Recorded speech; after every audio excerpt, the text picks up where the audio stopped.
Breaking news kit, one-time tour man magbabalik na po ngayong March 12 at dadayo pa sa Australia. Nag-post nga po mismo si Kit Turman sa kanyang IG. Sinabi dito mga tol, contract signed, comeback fight March 12 in Australia. I get to KO my first kangaroo Brock Jarvis. Mga kalaban po ni Kit Turman itong si Jarvis na may kartadang 22 wins, 20 KOs, may isang talo. Nagkaroon ito ng isang talo kontra Liam Paro via knockout sa round 1. Isang Australiano itong si Brock Jarvis mga tol. Matagal nang hindi napalaban si Kit Turman at gusto niya magpakitang gilas ulit. Isang knockout ang gustong panalo. Sa ngayon may kartada si Turman na 30 wins, 22 KOs, may isang talo. Nakuha niyang isang talo laban kay pambansang kamao Manny Pacquiao noong 2019. Noong 2022 muling nagbalik si Kit Turman kontra Mario Barrios at nanalo si Turman via unanimous decision. Matagal ng panahon na hindi napapalaban si Turman mga tol. 2022 pa ang huling laban, so 2025 na. Malaki ang nawala kay Turman matapos matalo kay pambansang kamao Manny Pacquiao. Malaki naman ang kinita niya kay Pacman pero hindi na naging aktibo ang karir.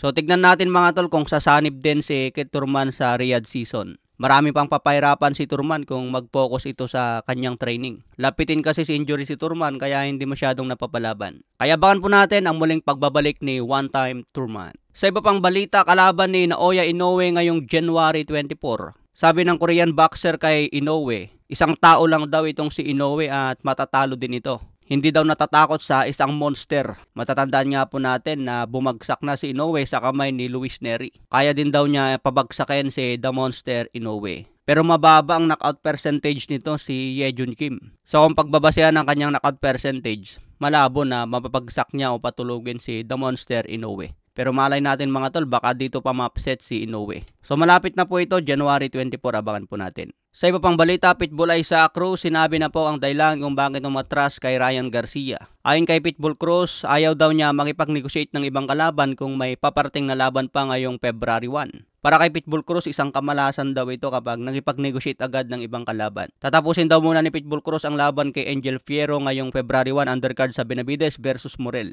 Kung manalo raw si Pitbull Cruz, naka-open ulit na makipag-negotiate kay Ryan Garcia. Pero nakahanap agad ng ibang kalaban si Ryan Garcia kontra Rolando Romero. Sayang ang pagkakataon ni Pitbull Isaac Cruz na mapalaban sana kay Ryan Garcia. Focus daw muna sa kanyang paparating na laban para manalo. Okay mga tol, hanggang sa muling update.